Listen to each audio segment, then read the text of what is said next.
You're watching ZS America News, bringing you the truth that matters. I'm Nova, and this is your breaking update. Mi team bachanti no dissent. Hey everyone, buckle up because this one is straight up explosive. Just when you thought the Trump family's hypocrisy couldn't get any more blatant, here we are in March 2026 with the ultimate gotcha moment. Melania and Barron Trump have been busted voting by mail in a special election in Palm Beach County, Florida. That's right. The same mail-in voting that Donald Trump has spent years screaming is nothing but mail-in cheating. He's out there pushing Congress to basically ban most of it, calling it fraudulent, rigged, and a threat to democracy. But his own wife and teenage son, they just did exactly that. And guess what? Trump himself voted by mail in the exact same election. This isn't some old story from 2020. This happened last week. Public records from the Palm Beach County Supervisor of Elections prove it all. And it's laying bare the massive double standard at the heart of this family. Let's start with the cold, hard facts from public records that just came out in the last couple of days. On March 14th, 2026, Melania Trump requested her mail-in ballot for a special election in Florida's House District 87, right there in Palm Beach County. She listed her address as Mar-a-Lago, that luxurious private club in a state where the family spends so much time. Barron Trump, who had just turned 20 on March 20th, did exactly the same thing on the very same day. He also put down Mar-a-Lago as his home address. Both of their ballots were mailed in, processed, and counted for the election that took place on March 24th. And here's the kicker that makes this even more damning. Donald Trump himself requested and voted by mail on that exact same day. He was physically at Mar-a-Lago over that weekend. Early in-person voting was wide open and available right there in the area. He could have easily shown up, cast his vote in person like the strongman image he loves to project on stage, and made a big show of it for the cameras. But no, he chose the mail-in route too. All three of them, the former and current First Lady, their adult son, and the president, quietly took advantage of the very system Trump has spent years demonizing as fraudulent, rigged, and dangerous to democracy. Just hours or days after this family voting by mail session, Trump was in Memphis at a public event ranting about how mail-in voting means mail-in cheating. He didn't mince words. He called it cheating with that signature dramatic flair, insisting that it's how elections get stolen and that something drastic has to be done about it. He's been pressuring Senate Republicans hard to pass what he's calling the Save America Act, a sweeping piece of legislation that would slap severe restrictions on mail-in voting across the country. The bill would limit mail ballots mostly to narrow exceptions like military service, severe illness, disability, or being out of the country. Universal or no excuse mail-in voting, basically off the table in his vision. He wants proof of citizenship requirements tightened, more ID hurdles, and essentially make it much harder for ordinary people to vote conveniently from home. This isn't some abstract policy debate for Trump. He's made attacking mail-in voting a central part of his political brand since 2020. Back then, during the pandemic, when states expanded access to keep voters safe, he lost the election. Instead of reflecting on why voters rejected him, he launched a non-stop campaign claiming that expanded mail-in options were the reason, filled with fake ballots, harvested votes, dead people voting, mysterious suitcases of ballots appearing in the night. Court after court, over 60 lawsuits tossed out his claims for lack of evidence. His own attorney general at the time said there was no widespread fraud. Election officials from both parties confirmed the systems held up. But Trump never backed down. He kept the lie alive because it served his narrative. If he lost, it must have been stolen through the mail. Now, fast forward to 2026, and the hypocrisy is staring us right in the face. The Trump family didn't just use mail-in voting once in the distant past. They did it recently in a local special election from the comfort of their Palm Beach estate. Melania, who has been navigating her own legal headaches with the ongoing Michael Wolff lawsuit, fighting to avoid tough questions under oath about Epstein connections and her personal life, still found time to request that ballot. She's the same woman who's been doing these awkward, out-of-pouch PR appearances, like showing up with a humanoid robot at her children's summit just days ago, trying to rehab her image after the documentary backlash. Yet, when it comes to something as basic as voting, she opts for the cheating method her husband publicly condemns. Barron's involvement adds another layer of absurdity. At 20 years old, he's a young adult living that insulated, privileged existence at Mar-a-Lago. He didn't need to mail it in for convenience or safety. Early voting was there, but he followed the family lead. This is the same family that loves to talk about toughness, America first, and election security. Yet, they couldn't be bothered to participate in the most visible traditional way. It's almost as if deep down they know mail-in voting is perfectly fine and secure when it suits them. Let's zoom out and talk about why this matters so much, especially for Melania. On this channel, we've tracked how she often positions herself as above the fray, elegant, private, focused on her own projects. But time and again, the mask slips. Whether it's dodging service in the Wolff case, battling over where she really lives between New York and Florida, or now this voting story, Melania keeps getting caught in the same patterns of evasion and double standards. She requested that ballot quietly on March 14th, same as Trump. No fanfare, no photo op of her proudly voting in person. Just another quiet benefit of the system her husband wants to restrict for millions of regular Americans. It's the kind of behavior that screams entitlement. The rules are for thee, not for me or my family. Now, why is Trump so obsessed with banning or severely limiting mail-in voting?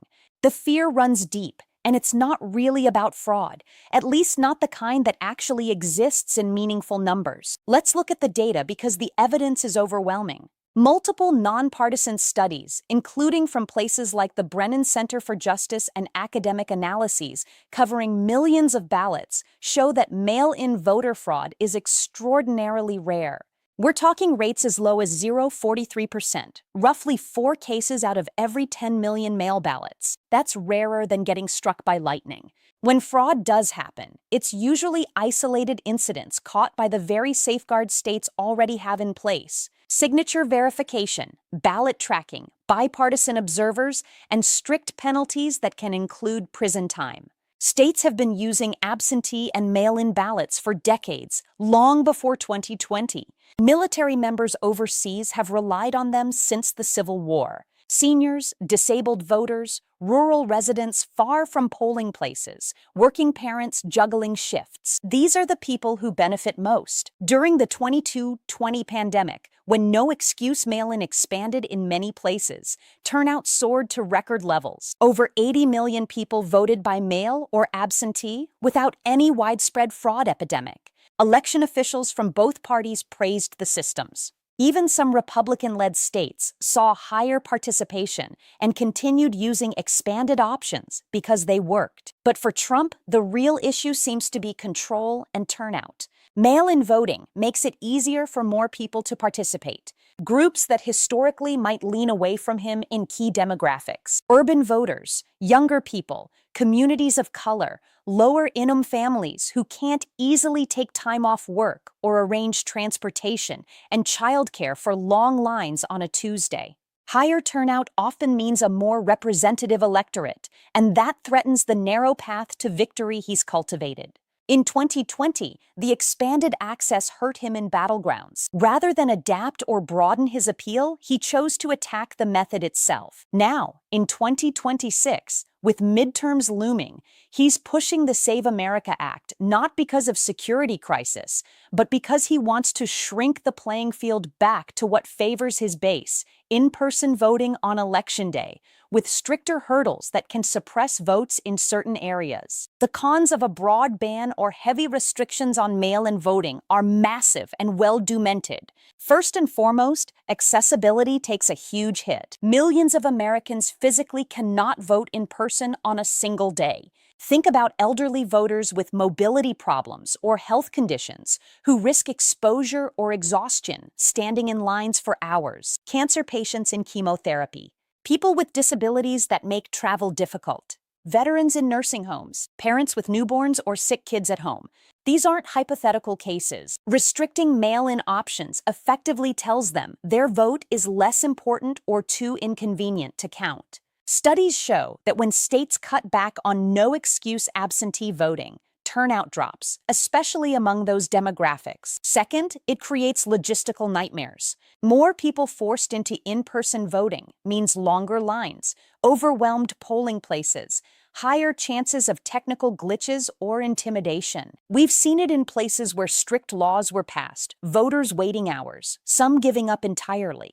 Mail-in actually spreads out the process, giving election officials more time to process ballots accurately, cure minor errors like signature mismatches, and audit everything with paper trails. Rushing everything to one day doesn't make elections more secure.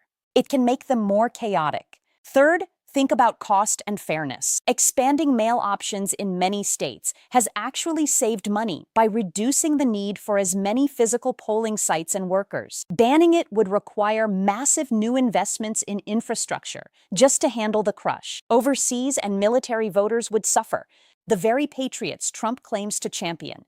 Rural voters far from towns would be disadvantaged. And rejection rates for mail ballots, while sometimes higher due to technical issues, are manageable with good systems. Forcing everyone in person doesn't eliminate errors. It just shifts them. Critics who support restrictions often point to isolated cases of fraud or ballots lost in the mail. Yes, those happen. No system is perfect, but the scale is tiny compared to the millions who vote successfully by mail every cycle. Heritage Foundation trackers and other conservative databases list fraud cases, but even they show the numbers are minuscule relative to total votes. Signature matching, barcode tracking, and voter roll checks catch most problems. The real risk isn't mass fraud. It's mass disenfranchisement through overly restrictive rules. Trump's own actions prove he knows this. He voted by mail himself, not just once, but recently, even after early in-person was available. His family did too. In the very district around Mar-a-Lago, a Democrat flipped a Republican-held seat in that special election, a sign that local dynamics can shift when more voices participate. Yet, instead of celebrating broader participation, Trump doubles down on fear-mongering. It's classic projection. Accuse the system of cheating while quietly benefiting from it. This brings us back to Melania. She's not some passive bystander here. As First Lady again, she has a platform and influence. Yet, she chose convenience over consistency with her husband's public stance. While she's out there hosting summits with robots and talking about children's futures, her own family's voting behavior undercuts the secure elections message. It fits the pattern we've seen. Melania appearing detached or evasive when real scrutiny hits. From the Wolff lawsuit fights over jurisdiction and service of process to questions about her actual residence to now this quiet mail-in vote, she consistently seems to prioritize protecting her own comfort and image over transparency or aligning with the tough talk. Imagine if an average Democrat or critic had done this. Trump and his allies would be screaming hypocrisy nonstop, demanding investigations, calling it proof of a rigged system. But when it's the Trump family, crickets from that side, or weak excuses about exceptions, the double standard is breathtaking. Chuck Schumer and others have already pointed it out publicly. It's cheating when others do it, but fine when Trump does. This isn't leadership. It's elitism dressed up as populism. Digging even deeper into the psychology and politics here, Trump's fixation on mail-in voting seems rooted in 2020 trauma. He built his post-election identity on the stolen narrative. Admitting that expanded access was legitimate would undermine that entire grift. So, he keeps attacking it, even as Republicans in some states quietly used mail-in themselves in 2024 and saw benefits. Data shows mail voting doesn't inherently favor one party long-term. Both sides use it when encouraged, but when turnout rises among diverse groups, the math can change in swing areas. That's what scares him most, losing control over who shows up. The broader damage is to trust in our institutions. By constantly crying, cheating without evidence, Trump erodes confidence in elections. When his own family uses the method, it reveals the cynicism. The rhetoric is a tool for power, not principle. For everyday voters, this hypocrisy should be infuriating. Why should working families jump through hoops while the wealthy elite at Mar-a-Lago get the easy route? In conclusion, this story isn't just about one special election in Florida. It's a microcosm of everything wrong with the Trump approach to democracy. Preach security and toughness, but practice convenience and exemption for yourself. Melania and Barron being busted alongside Trump highlights how the whole family operates above the rules they want to impose on you. It exposes the fear driving the anti-mail-in crusade. Not fraud, but the threat of full fair participation by all Americans. If this fires you up, smash that like button. Drop your thoughts in the comments. Do you think Melania cares about the contradiction, or is she just going along? Should there be real consequences for this level of hypocrisy at the top? Subscribe for more deep dives into Melania's dramas, the Wolff lawsuit updates, and all the political double standards we track here. Share this video if you want to spread the truth about how the elite play by different rules. Stay critical, question everything, and I'll catch you in the next one. Thanks for watching. Let's keep holding them accountable.